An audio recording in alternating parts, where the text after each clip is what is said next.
Welcome to the Hill here on NewsNation. The sell-off deepens.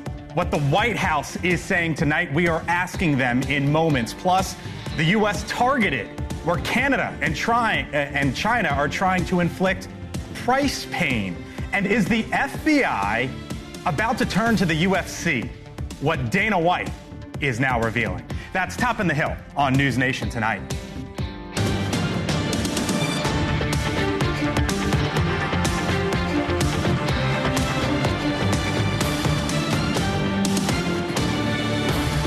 All right, here we go. Live look at the White House tonight. Multiple events on the president's schedule, but no appearances on a day when the attention turned from 1600 Pennsylvania Avenue to the corner of Wall and Broad.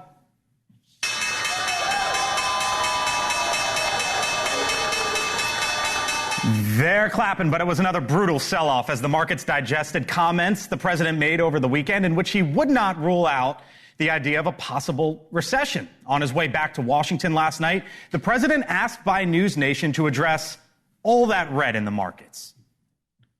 What do you say to Americans who have seen their retirement accounts fall in recent day and are getting very nervous about these tariff conversations? Well, I think the tariffs are going to be the greatest thing we've ever done as a country. It's going to make our country rich again. But it only deepened from there. The Dow today down 2%, the NASDAQ down 4%, trade war fears persisting. Hello, good evening. Welcome to Washington. I'm Blake Berman. This is The Hill on NewsNation tonight. There is some food for thought beyond stocks, beyond the market, beyond questions about the economy. The food you eat and how Secretary Kennedy could make changes. RFK Jr. meeting today with leaders from the top food companies. Our Joe Khalil in a moment with what was on the menu for those discussions. But we begin over at the White House. Stephen Miller, White House Deputy Chief of Staff for Policy and Homeland Security, joins us live here on the Hill. Stephen, thanks for running out to the camera for us. We appreciate it. Great to be here, Blake. Thanks for having me. Of course. So the president made those comments over the weekend, Stephen. He was asked about the possibility of a recession. He didn't necessarily say no. The markets didn't love it. They sold off today. Of course, the tariffs are hanging in the background as well. The president keeps talking about some short-term pain. How much short-term pain should the American public be ready to be hit with potentially? Well, I think the right way to think about this, Blake, is we inherited 4 years of economic catastrophe from the previous administration. All net job growth for the previous 4 years went to foreign-born workers. What little economic growth did occur was the result of government hiring, which was driving inflation. Of course, we had record inflation in the economy for 4 years. American energy was shut down. Energy prices exploded. Regulation strangled innovation and hiring all across the country. And then on top of that, you saw the massive outshoring and outsourcing of American jobs to foreign countries, Canada, Mexico, China, and so on.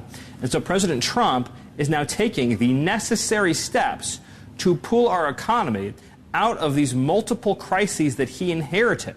By definition, there's going to be a transition period to tame inflation, bring our factories back, which are now, you have hundreds of companies announcing because of the tariffs. How long is that back transition? To the United States of America. Yeah, how long is that transition period? Because I heard you blame the prior administration off the top, and I've heard a transition period, and I guess it goes back to the same question, Stephen, of how long should the American public be prepared to wait? Well, I think the most important point is that we're already seeing the economic benefits of this change in policy. The last jobs report, the first of the Trump administration, showed 250,000 job gains for American citizens. For the first time in recent memory, all job growth was the private sector. Only the government sector lost jobs because, of course, we're downsizing government, which is, again, what is driving inflation, is the growth in federal spending. You also saw, as I mentioned earlier, that American workers gained 100% of the new jobs while foreign workers lost jobs. Again, you're seeing the benefits of deportation. So already we are seeing that the last 4 years was a depression for American workers. Because, again, there was no jobs growth for U.S.-born workers.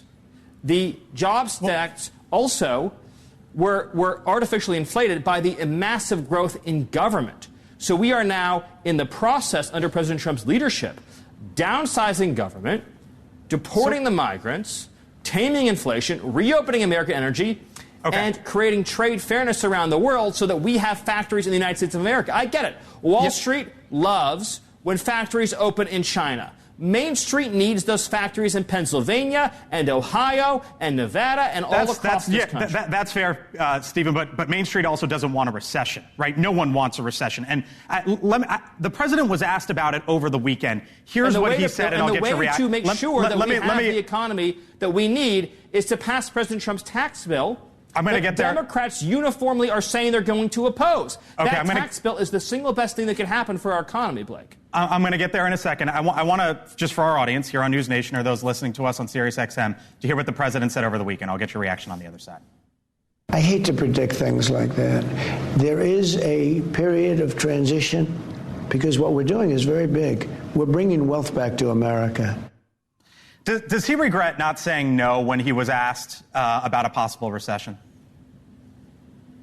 His comments are exactly right. It's not our job to make these kinds of prognostications.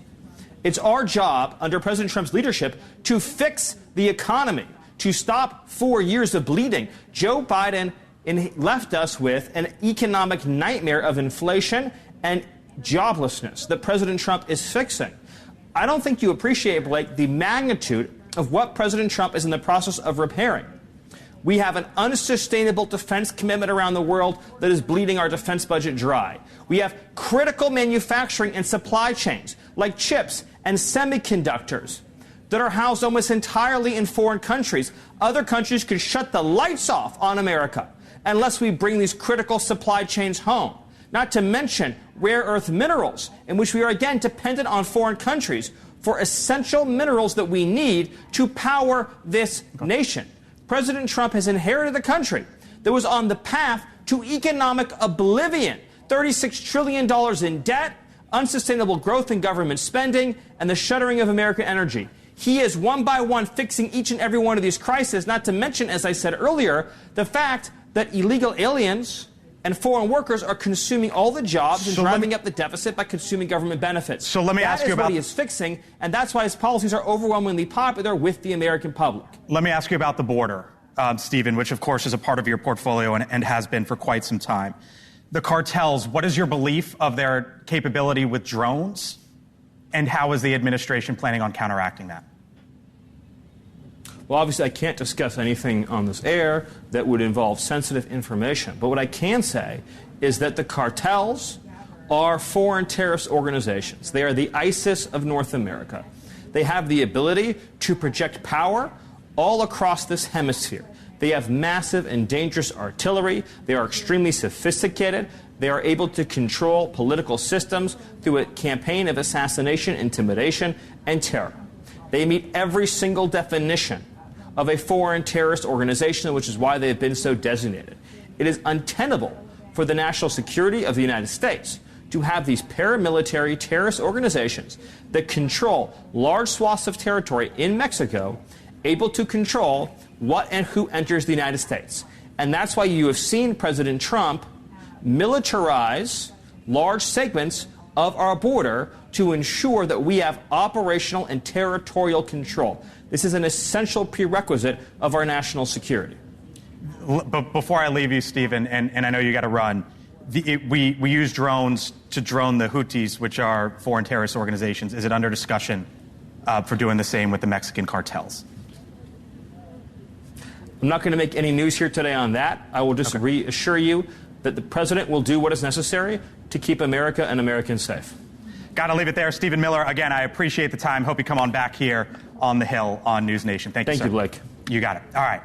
Also this evening, tonight, 3 U.S. states now paying 25% more for their electricity. 1.5 million homes in Michigan, Minnesota, New York rely on electricity from Canada. The Ontario Premier, Doug Ford, slapping a surcharge on electricity exports to the U.S. in retaliation to President Trump's tariffs. The Premier doubling down today on NewsNation. I want to send more energy down to the U.S. I want to send more critical minerals to the U.S. And to avoid a recession, by the way, a self-inflicted recession because of Donald Trump's tariffs, or I should say President Trump's tariffs, it's unacceptable. Let's build an Amcan fortress. It comes as Mark Carney, a former central banker, will succeed Justin Trudeau as the Canadian Prime Minister. Carney commented on the U.S. trade war during his speech last night, saying the government will keep the tariffs until, quote, America shows us some respect, end quote. The Health and Human Services Secretary, Robert F. Kennedy Jr., is taking one of the first steps in his plan to make America healthy again, as he puts it. The secretary poised for a face-to-face meeting with food company leaders.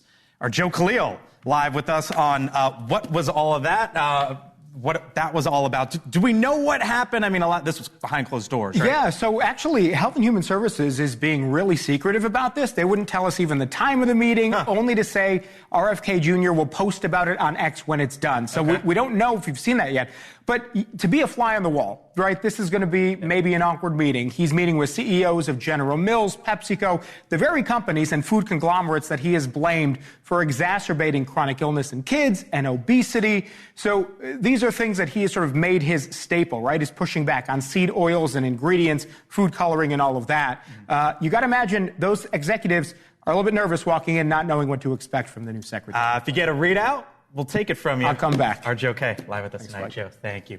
Also tonight, over to New York, where a key actor in Columbia University's pro-Palestinian protests is now in U.S. custody. Immigration officials arresting Mahmoud Khalil over the weekend, one day after the Trump administration pulled $400 million in federal grants from Colombia. Our Caitlin Becker live in New York tonight with the very latest. Caitlin? You know, Blake, since last spring, we have seen clashes here on campus between pro-Palestine and pro-Israel supporters. But today, you had local Jewish community leaders, rabbis, pro-Palestinian activists, and faculty from Barnard and Columbia all together condemning the arrest of Mahmoud Khalil. People who know him called him gentle and mature, and refusing to believe, all of the speakers who spoke out today, refusing to believe that there's any legal basis for his arrest. Take a look. If there's a shred of evidence supporting these allegations against Mr. Khalil, I have yet to see it. No, his only offense has been exercising his constitutional rights to free speech and peaceful assembly. Meanwhile, in Lower Manhattan, hundreds of demonstrators gathered outside of a federal detention facility to protest Khalil's detention. And what's interesting here, Blake, is that this place was picked specifically because the organizers believed Khalil was being detained there. However, both his wife and his attorney earlier today had a hard time figuring out where he was, and the ICE website places him in Louisiana, so it's unclear at the moment where he is. Meanwhile, Democratic lawmakers have hit out at the Trump administration for this arrest, with Rashida Tlaib calling it straight out of the fascist playbook. Now, Khalil is scheduled to be in court here in Manhattan, Blake, on Wednesday, so that could indicate that he is, in fact, still in the city, but it is still a bit of a mystery right now, and it was ruled today that he cannot be removed from the U.S., quote, until or unless the court deems that deportation ordered. Blake. Caitlin Becker, live for us tonight in New York. Caitlin, thank you. Still to come tonight here on The Hill, China strikes back. Once again, targeting American farmers in the trade war tit for tat. The products they are hitting and what it could mean for your grocery bill. Plus, they can fly, but they can't hide. Why Doge is now going after NASA. We'll show you the latest cuts. And the new FBI director attending this past weekend's UFC event. But could fandom turn into policy? Why Kash Patel is saying he is dead serious about working with the UFC. On the other side of the break, we'll tell you what he's envisioning. Welcome to Washington. This is the Center of Politics. I'm Blake Berman. Back in 4 minutes. But we're different. How so? We're a fiduciary, obligated to act in our clients' best interest, so we don't sell any commission-based products. Then how do you make money? We have a simple management fee, structured so we do better when our clients do better. The clients really come first then, huh? Yes, we make them a top priority by getting to know their finances, family, health, lifestyle, and more. Wow. Maybe we are different. At Fisher Investments, we're clearly different. NewsNation and TheHill.com, the country's #1 digital source for political news from Washington, together to bring you the latest insight on the events shaping politics today. No funny business polls, only the good stuff. NewsNation Politics, powered by The Hill. It has been embraced by President Trump, a frequent visitor to top matches, but could the UFC soon help the federal government, specifically the FBI? The head of the UFC, Dana White, now says that could happen, describing a conversation that he had with the FBI director, Kash Patel, about that possibility. After he said that, my phone blew up. You know, everybody wants to be the trainers to the FBI now, so I got everybody hit. But he's dead serious about that. I talked to him about it tonight. Yeah, he's dead serious. Dead serious, Dana White says. The comments come as the FBI director attended this weekend's UFC event and as he continues to try to reshape the agency. Former FBI special agent, former CIA officer, NewsNation contributor, or as I like to say, the best title in the business, Tracy Walder joins me live once again here on the Hill. Hello, Tracy. I was looking through the FBI's 18-week training program, academics, firearms training, operational skills, case exercises. Does UFC fit in, and if so, how? Well, thank you so much for having me, Blake. Yes and no. So part of that is actually hand-to-hand combat. We do have PT training every single day that we are there for that 18 weeks. And a huge chunk of it actually is hand-to-hand combat. We have a whole thing called Bull in the Ring there. I'm not sure if they still do it, but we would go against 10 people within our weight class and beat on each other for a good minute or so. So by the time you're done, it's 10 minutes of hand-to-hand combat. So is it not that crazy then? So not that crazy of an idea? It's not that it's not crazy of an idea. It's just that they're already doing it. And quite frankly, someone my size, I'm not going to engage in hand-to-hand combat with you. If it's come to that, I'm pulling my gun on you, quite frankly. Right. Okay. Here's Justin Gaethje. He's one of the top fighters in the UFC. He said about this possibility. He was asked about it. He said, "I'm not sure what I can do. I don't think these guys have a lot of hand-to-hand combat in their job. I think if they're going to learn anything, it would be the mindset. But I've never had bullets flying at me. So who knows how I'd handle that? It would be interesting." Is he kind of, I guess, listening to you and reading that, you're almost both kind of hand in hand saying the same thing there.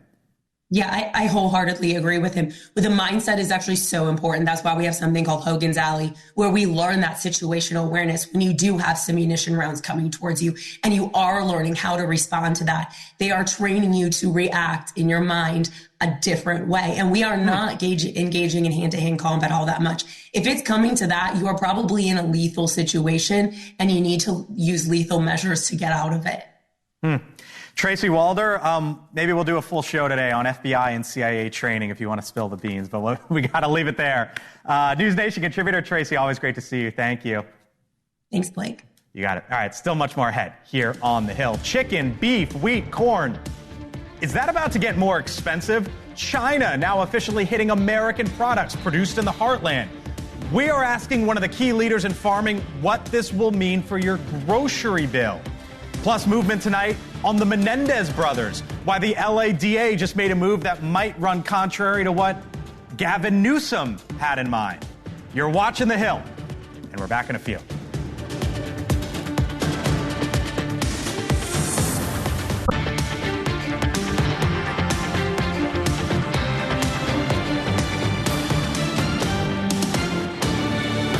Welcome back to The Hill here on NewsNation. Almost 6:30 in Washington. Live look at Capitol Hill now, where the House Speaker Mike Johnson is unveiling his proposal to avert a government shutdown.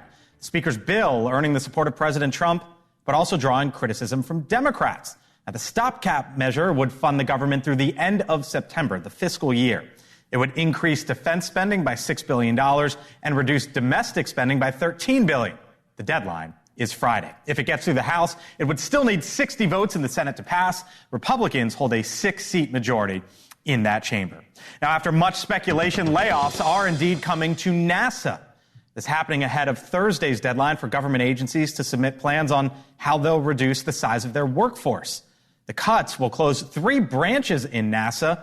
Most notably is the Office of the Chief Scientist. Don't forget about this, by the way, an 8-day mission now turning into a 9-month one. 2 NASA astronauts stuck in space are expected to return to Earth later this month with the help from Elon Musk. The Trump administration also taking another step in its immigration crackdown.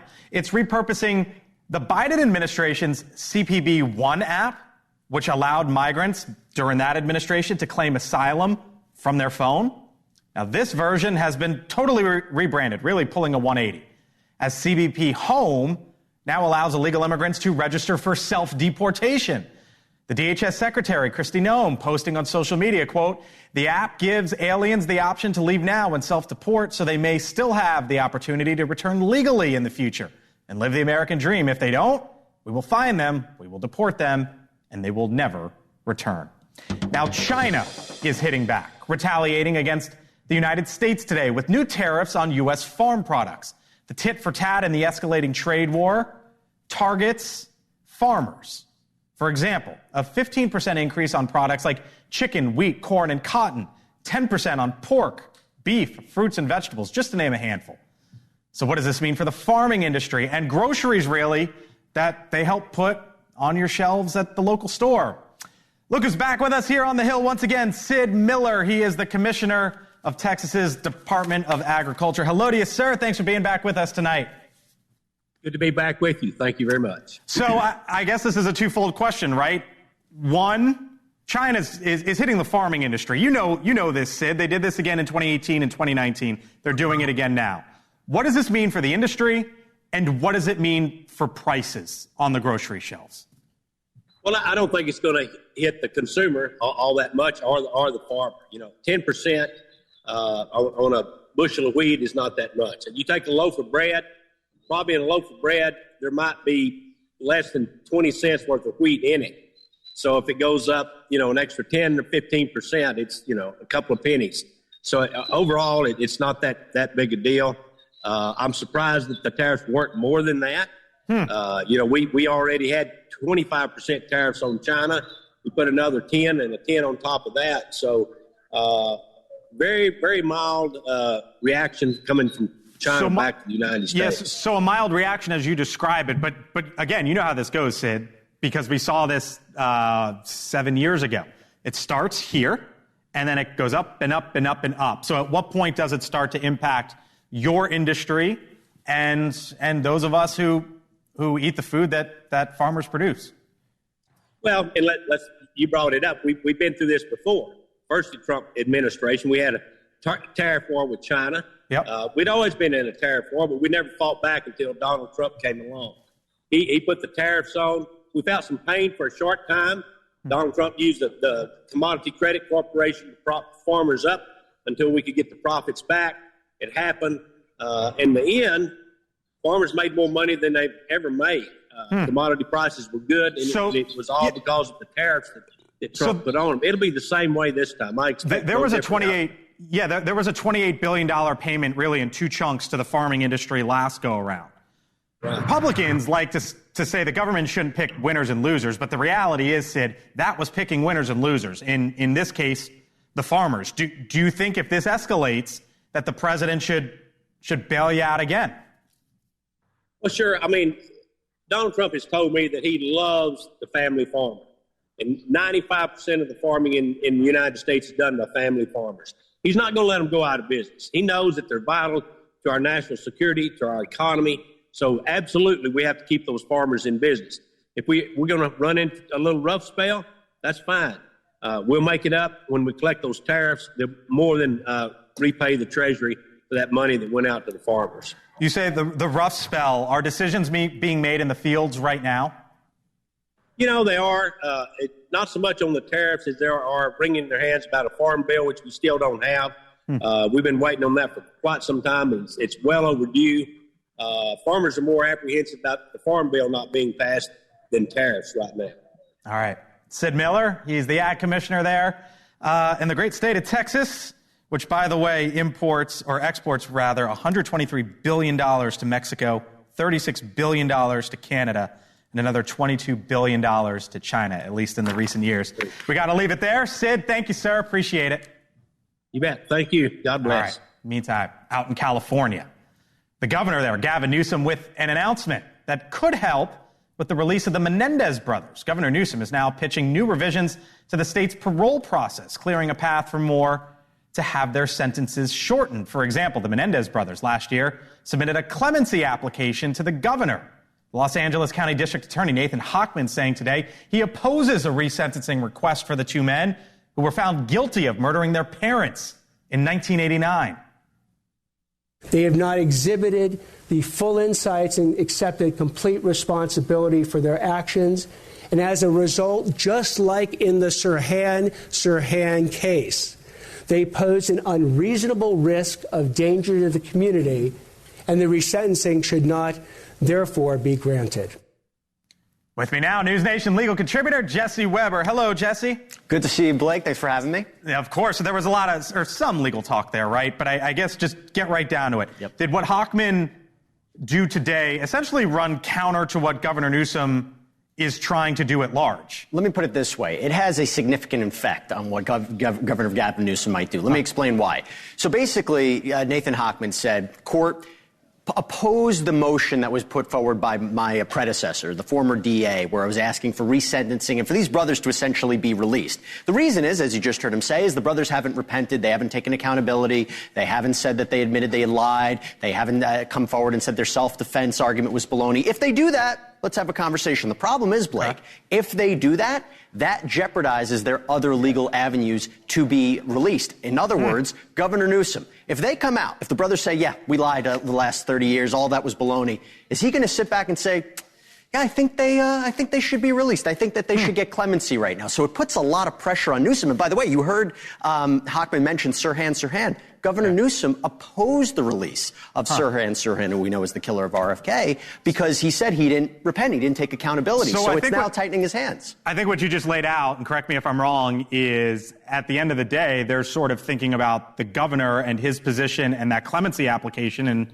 is that what this eventually comes down to for the Menendez brothers, Gavin Newsom? Well, clearly at this point, they're not getting the support of the prosecutor's office to be resentenced. Now, maybe the court will look at it differently. I think this also jeopardizes their third avenue, a habeas petition to get a new trial. So they're really looking at the governor right now. If I don't think they're going to come forward and say anything like that and admit that they were wrong and admit that they did anything, because now they're looking at the governor, who, by the way, has asked the parole board to schedule a 90-day assessment. Are these brothers a risk to the community? I think they're going to wait for that 90-day assessment, see what Gavin Newsom does. But after this press conference, again, it puts Gavin Newsom in a little bit of a tough position. Oh, did the lights just go out on Jesse? What happened there? Apparently, they don't want to hear what I have to say. This is I always very want to hear what you have to say. All right, we'll leave it there. The lights are kind of sort of on, but Jesse Weber is always bright. Thank you, sir. Appreciate it. All right, Jesse Weber, thank you. Still to come here on the Hill, bleeding at the corner of Wall and Broad. Trade war fears fully hitting your 401k. So what are they likely thinking inside the White House? We just heard from Stephen Miller on this show. If you missed us at the top of the show, I spoke with Stephen Miller, sort of a right-hand man to the president. Mick Mulvaney, Trump's former chief of staff, joins us on the other side of the break as well. Plus, Harvard implements a hiring freeze after Trump strips one Ivy League school of some $400 million. But as the Ivy looks at a possible hiring freeze, have you seen how massive their endowment is? We'll explain next here on The Hill.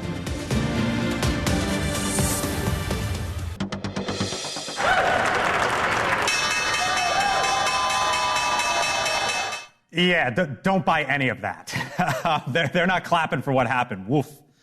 Would you look at that? The market's getting rocked again today. Yet another brutal day at the corner of Wall and Broad, the same day that the president held a White House meeting with big tech CEOs who were expecting tariffs to hit the industry. Intel, Qualcomm, HP, and IBM. At that meeting, we were led to believe. But how long is President Trump willing to sit back and watch what's playing out at the markets play out, given everything that's happening? Dan Cannon, former battleground director for the Biden-Harris campaign, is here with me. Plus, look who's here as well, Mick Mulvaney, former Trump White House chief of staff, NewsNation contributor. Hello to you both. It's been ugly the last handful of days. Great to see you two, as always. Mick, we heard from the president the other day that he's not looking at the markets. But I couldn't help but notice the president had 3 events today, didn't come out for any of them on a day in which the NASDAQ was down 4%. Yeah, I mean, you can take the White House at their word, I guess. If they're not watching the markets and they don't pay any attention to that, that would be a dramatic change from the previous Trump administration. Look, the president has always looked to the stock market as a barometer of success. I think rightly so to a certain extent. And it's been a rough spot. There's no question about it. I think it's one of the reasons you've seen him go back and forth on a couple times on tariffs. To try and calm the markets. Howard Lutnick was on television over the weekend trying to calm the markets a little bit. Maybe it was late last week, but yeah, they might not be watching the markets, but that would be a change of plan. So we had Stephen Miller on the show at the top of the hour. Here's what he said, and I'll get both of your reactions on the other side. President Trump has inherited a country that was on the path to economic oblivion. $36 trillion in debt, unsustainable growth in government spending, and the shuttering of American energy. He is one by one fixing each and every one of these crises. So how long can the White House make that argument, Dan, before it, and to Mick, but I'll start with Dan, before you fully say, you know what, it's time? Well, I mean, look, I think that when it was $1.5 trillion lost in a single day, when you promised to come in the office and reduce costs for American people on day one, he said that repeatedly, on day one we'll come in, costs are going to go down, this is going to be a new day for the American economy. Instead, you're dealing with markets down, investment down, jobless rate is up. And the only thing that's rising besides that are costs for Americans, because the tariff war is raising costs of eggs, everything else across the board. So how long can they make that argument? I don't think they can make it much longer, because honestly, what they've done now is set this up where what he's doing actively in the economy is being demonstrated to be a hindrance to the economy itself. Mick? Yeah, I mean, typically you might get into the summertime, maybe a year, but I think Dan is right. The more that any administration does in its early days to affect the economy, the less it can blame the previous administration. If Trump had not talked about tariffs at all, we're just having an ordinary sort of first 100 days and the stock market tanked today, I think it's easy for them to look back and say, look, this is what we inherited. We're still in Biden's economy. But when you start talking about these dramatic tariffs, about this dramatic change in the economy, then yeah, I think you run out of time to be able to do that. I still am optimistic that the Trump administration can bring some really good changes to the economy in the long run, but the short run has been pretty choppy. So here was a story that kind of got buried a little bit, but caught my attention the second it hit my inbox. There were 21 House Republicans who've come forward and have basically said, yeah, some of those Biden green energy tax credits that are enshrined in the law, don't touch those, Mr. President. And the reason why I bring it up, Nick, is because they are starting to write the tax bill, which is going to be, if it passes, as the president hopes, the signature legislative item for Republicans and for the president and what he campaigned on. And now I'm saying, wait a minute, I see Republicans saying, keep the Biden stuff. What's going on? Sure. And the reason I'm laughing is that everybody loves spending. There's a reason we're $36 trillion in debt. There's going to be another letter from another group of lawmakers who say, please don't cut this Doge. I think we saw the Republican senators from some of the Midwest states complaining about the Food for Peace program, which is over at USAID, but really is a subsidy to farmers and so forth. People love spending. Politicians love giving people back home money. And once you give it to them, taking away is really, really hard. You're going to see more of this, Blake, not less. It's not just spending, Blake. It's the jobs. These are industries, real industries, hard hat jobs out there, putting stuff into the ground. There's wind turbine jobs on offshore wind going in this May with 5 different construction permits. Trump hates wind turbines. He sure does. Biden, in the last 2 weeks of the administration, put out a press release on wind turbines. Mick, you know this. That was nothing other than just to troll Trump because he hates the issue. Even on that, there are big industries getting ready to put stuff into the ground. It's tough to pull that back once that's going. Okay. All right. We'll leave it there. You hang around. Full panel, other side of the break. Mulvaney, thank you, sir. Appreciate it. Thanks, guys. All right. Catch you soon, Mick. Still to come here on The Hill. Harvard pauses hiring among quote-unquote financial uncertainties as the Trump administration has already taken action at another Ivy. But should Harvard, should they be blaming the federal government here, really? Pointing the finger at Washington? Plus, I'm going to share with you the most bipartisan thing happening in Washington right now and explain why it involves both a Russian and a Canadian. My take on the other side.